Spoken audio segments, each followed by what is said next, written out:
Alright, hello my friends, I hope you're all doing well. We're back with some more Mechabellum, but today we're going to be doing something a little bit different than normal. I wanted to go over a replay, because one thing that you'll hear in the community for this game very frequently is that if you lose the first two rounds, you basically can't win the game. And so I wanted to take a look at this game, where I played against an opponent who was much higher rated than me and started off very well, and kind of look at some ways you can get back into a game that starts off extremely poorly. And oh boy, this game started off poorly. So my opponent has Sledgehammer Marksman, which matches up extremely well against my Sledgehammer Fang. Their sledges will kill my fangs, their marksmen will kill my sledges, and I have nothing that currently can kill their sledges. One thing that is a little odd with their build is I think that Marksman Specialist, when it also offers Marksman, loses a little bit of value, because the sort of purpose of Marksman Specialist is you get an extra unlock round one, and you get a third unit type in your starting comp, so it provides sort of a diversity of threats. My opponent has lost a little bit of value there, but it's worked out extremely well for them because this round one matchup is so great for them. We are Supply Specialist, so let's see how things go. Round one, I definitely am in a lot of trouble, I think. There's not a lot that I can do to turn this fight in my favor. My opponent's units match up so well against mine. I also make a bunch of mistakes, so I'm just going to quickly fast forward through and we'll take a look at what those are. First mistake is I put my sledgehammers in columns. This is good against explosive attacks later on in the game, but during the early game against these marksmen, all it means is they're going to file in one at a time and die. I think going marksman of my own here, like I did, is not particularly a poor decision. It will help me kill the sledgehammers, but my opponent has very cleverly gone for crawlers, which maybe I should have done as well. And my marksmen are placed such that they're getting tangled on the crawlers and not firing at my opponent's high health units. With only 250, I don't know if there was a unit comp I could have gone that would allow me to win this one. We're just so far behind in the starting section, but certainly my sledgehammers being in columns is a big mistake, and we lose round one extremely handily, giving my opponent a bunch of XP and putting me really on the back foot going into round two. It's only when round two goes really badly, though, that things really get out of hand. Here, there's, I think, really only one choice with those cards. They flash by a little quickly, but Deployment Specialist is just so good that you pretty much have to take it, especially when it shows up early like this, I think, basically every time. My opponent has gone for just more sledgehammers, and we are going to build more marksmen, I'm pretty sure, here. I think more marksman isn't terrible, but I do need something that will clear through these fangs, these crawlers, and I don't have that. The other thing that my opponent has done, that, or will be doing momentarily, that is going to make this game extremely difficult for me, is they place a unit of crawlers on the flank. And I think that that is an incredibly powerful thing to do when you win round one. Especially if you know that the frontline engagements are going extremely well for you, because it makes your opponent have to react on two fronts, puts them under a lot of, just really on the back foot everywhere. These crawlers are going to come in, distract my marksmen. Their missile also worked out pretty well, and I tried to place this missile so it would hit all of their crawlers and some sledges, but it actually missed all the crawlers. I should have put it just a little bit further back, and then maybe we'd have had a better chance. But even if that missile had landed perfectly, these crawlers at the back just make it impossible for me to win this round. They're going to take out the building at a critical juncture. My opponent still has enough AoE left to clear through all these fangs, and then the crawlers are just going to eat all of these marksmen. So we've lost 2 rounds. We're on the back foot. We're losing on every single front. So it's at this point that I feel we need to do something pretty desperate to get back into it. First thing is the card selection. Orbital Bombardment, I think, is the natural choice. It's the one my opponent goes for, but I went there for Smoke Bomb, because Smoke Bomb lasts for 2 rounds, and if I can place it here in the front, and as my opponent's marksmen walk forwards, prevent them from shooting my marksmen, we can maybe win the marksman duel. The second thing is I'm going to buy a unit type that you can use to get back into these games sometimes.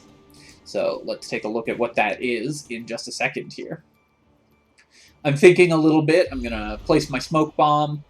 I suspect also that my opponent might be going Stormcallers, and having a smoke up early is also very good for Stormcallers. And then I buy Wasps. We're going to get 3 units of Wasps here, and try to attack my opponent from every single angle, putting one at the back. Notice that they've actually very cleverly placed a missile back here, thinking that I might flank myself, and so they've blocked off one flank. But I think the 3rd unit of Wasps, 1 to clear these back crawlers, and 1 on each flank, as soon as I get my loan, we'll see me do that, are critical for this win. If we can manage to win the round, it's because my opponent has no anti-air. But this will only buy us 1 round, because of course they'll be able to grab Mustangs or something, assuming that they don't go something that counters these Wasps right away. If I'm my opponent, I think I might be winning by so much that it's possible you want to go anti-air just to prevent this from happening immediately, rather than Stormcallers, because you're already winning this ground battle. But I think the Stormcallers were in place just in case I went Stormcallers of my own, which are sort of the other natural counter to what they have going on. This triple unit of Wasps, though, means that we get behind them. They only had 1 missile, so we take out 1 building, and then we have just enough Wasps to clear through their marksmen and win the round. So we've clawed back 1, but we had to take out a lone. We've still lost the first 2 rounds, and we're definitely not out of the woods yet. This smoke coming into the next round is very important, because what it means is that we basically have 100 value in addition to whatever we buy, which makes up somewhat for the 300 value that 300 credits that we don't have because we took out a loan last round. So the smoke, rather than the orbital bombardment, I think is going to be key to this strategy going forward, because it stops us from investing everything into this 1 round. We've already invested so heavily into winning this round that just doubling down on winning this round again would, I think, be, again, a mistake. Here, I'm going to grab this incendiary bomb. I think this is the best pick here. And it also puts my opponent under pressure. I think there's also an element of bluffing here, because my opponent may think that they don't need to place down shields because my smoke is already on the field, and so they think, well, they've got stuff on the ground, they may not go for another attack. I do buy some more marksmen just to keep winning in the ground, and the other thing I do that's very important is I upgrade these Wasps. I think my opponent is very likely to go Mustangs, and as you can see, they do. But a level 2 unit of Wasps will beat a level 1 unit of Mustangs, so if they only put 1 Mustang on each side, we're still going to win this rear flank. Let's see how that works out.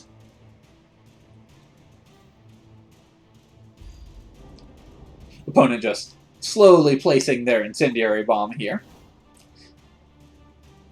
I couldn't afford shields, or I might have tried to block it, but I think the incendiary bomb for my opponent isn't going to be as good. They've gone for a shield here, as well as a missile, so they're actually spending a little bit on temporary things. I think rather than those, they might have just wanted to go for a 2nd unit of Mustangs in the back corner, or maybe a missile in the back corner. But I suspect they didn't believe that I would upgrade my Wasps, and that those Wasps would kill their Mustangs at the rear. Their incendiary bomb is great, it crushes my whole team, but I do have another level 2 unit of Wasps coming up. Because they got to eat that unit of Crawlers last round, I've been able to level 2 units of Wasps, and level 2 Wasps are so much better at fighting these marksmen. Also, critical to this round win is that we have the smoke on the ground, so my opponent's Stormcallers just never get to fire at my marksmen. Otherwise, we'd have lost all of these, and then their Mustangs actually might have been enough to take out my Wasps, given that they were damaged already. So we eke out 2 wins in a row, and now that we've taken out a lone, we've evened up the match considerably. Here, I think there's another critical decision, and it's what reinforcement to pick. My opponent goes for sort of a late-game investment, and I'm going to pick Parasitic Ammo, and go immediately into Stormcallers. Because my opponent has so many marksmen, if I can land even a single kill with a Parasitic Ammo Stormcaller, it's going to get my It's going to cause all my opponent's Stormcallers and all of their marksmen to turn around and shoot at crawlers that are just coming out of the ground there. They have enough crawlers over here and here that we should get 1 or 2 kills if we buy some Stormcallers and give them parasitic ammo. I have 200 as well, so I'm going to be just continuing to catch up on my unit upgrades. But giving and placing down shields, because I suspect that my opponent could go for missiles. This also stops their Stormcallers from killing mine before they can get a volley off. Like, let's say they had placed some more forward Stormcallers. That could definitely help us win as well. My opponent might want to be selling these crawlers. The other thing that I did is pick up Jump Jet on my Wasps and move the Wasps that were losing the fight on the left just back to the middle here, where they'll continue to distract my opponent's stuff rather than just dying to those Mustangs on the side. Having Jump Jet on flanking Wasps as an option I think is incredibly critical. It will let you just remove them if your opponent invests heavily in countering them. And they're probably going to have to get at least 1 more unit of Mustangs on the side, so we can always threaten to remove those later. So this was a very convincing win for us. The combination of my opponent having a Mustang on the side that did nothing, and the parasitic ammo distracting their marksmen the entire game, I think gave us a really good advantage here.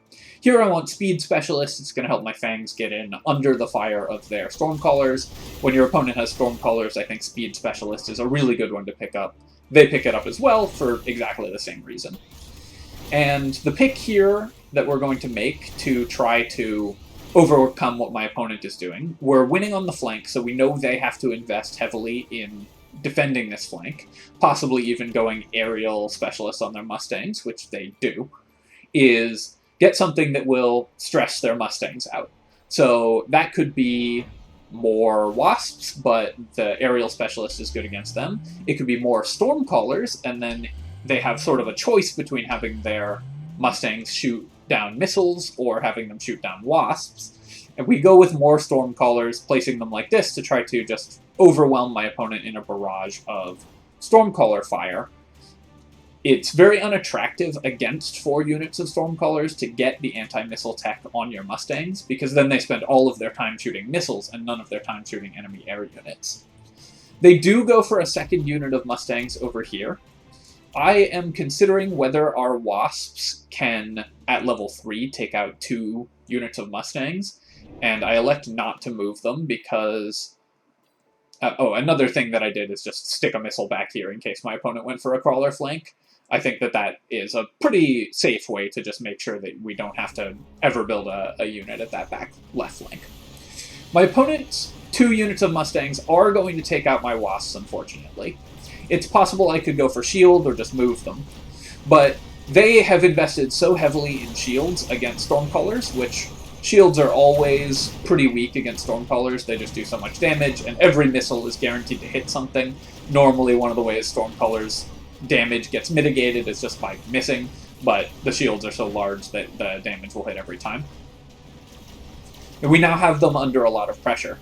I don't think they can go for anti-missiles here. That would mean that their Mustangs were spending no time shooting our Wasps, which are still a very real threat, especially leveled up.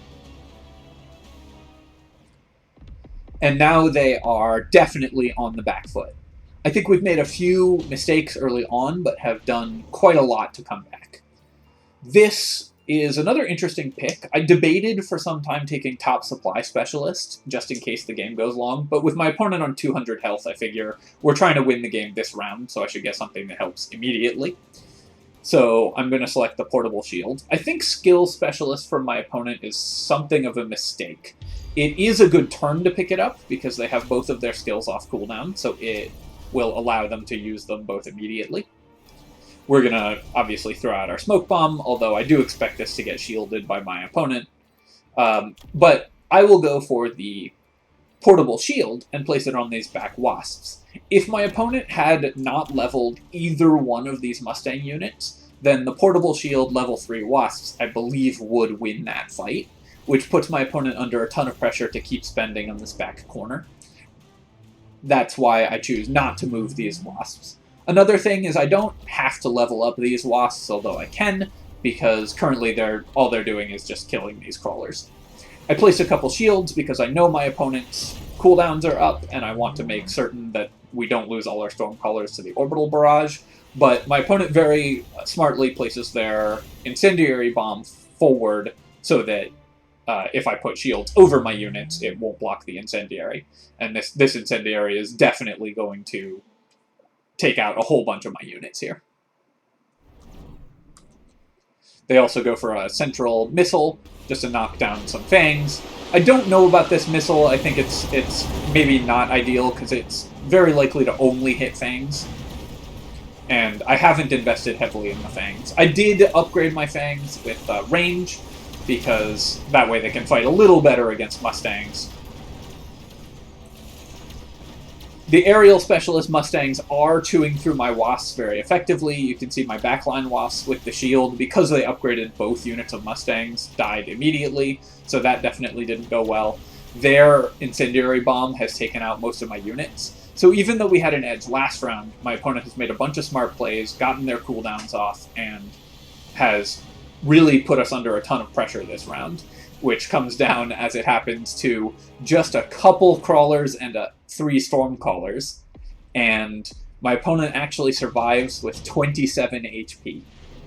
So great play by them, almost evening it up, and they are definitely still not out of this one. Here, there's nothing that helps with this round immediately, so I think we both make the very smart decision to skip. And I think there's one last very interesting tactical decision that I have to make this round. My opponent goes for fortresses. They can get the AA barrage or shields on the fortresses. I think the AA barrage makes a lot of sense, because wasps are giving them trouble. But the other important tactical decision that I make is to leave my wasps here and place the Incendiary Bomb on these Mustangs.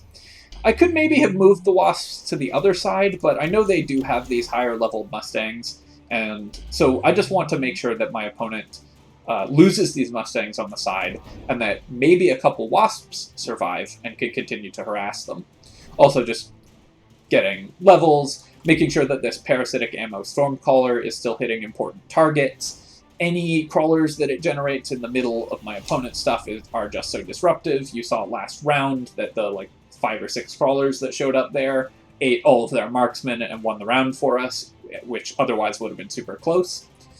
The other thing I do, of course, is get range and shooting squad on my marksmen, because when you're dueling opponent's marksmen, I think those are really good upgrades to have. The fangs provide a little bit of chaff to block marksman shots, and the range, of course, lets you hit them before they hit you. My opponent, I think, one mistake that they made is investing so heavily in shields in that spot. They thought maybe I was going for the Incendiary Bomb over their stuff, so I think we sort of put them in a bad situation regardless. In chess, you would call it Zugzwang, where any move they make puts them in a worse spot, but they had to spend so much money defending on that, and then we didn't even put the Incendiary Bomb on top of their units. So I think that the Wasp flank and making very smart decisions, if I do say so myself, as to what cards to pick and how to use them every round is what got us back into that game. And I just really wanted to talk over a replay where that happened, because it is fairly rare. You do lose most of the games, or you lose the first 2 rounds, but it's not impossible like a lot of people say, and this was against an opponent who had a much higher rating, and so was probably much stronger, like they win more often than I do. So even in those sorts of bad situations, I think if you can just sort of make calm decisions and look at your ways back into the game, you can still win. So I hope you guys enjoyed this. Let me know what you would have done differently, both from my side and from my opponent's side, and I will see you next time. As always, feel free to leave a comment. Comments are great, and, like the video, subscribe, all the YouTube stuff. I've been posting just about daily and will continue to do so, and I will see you next time. GG, friends.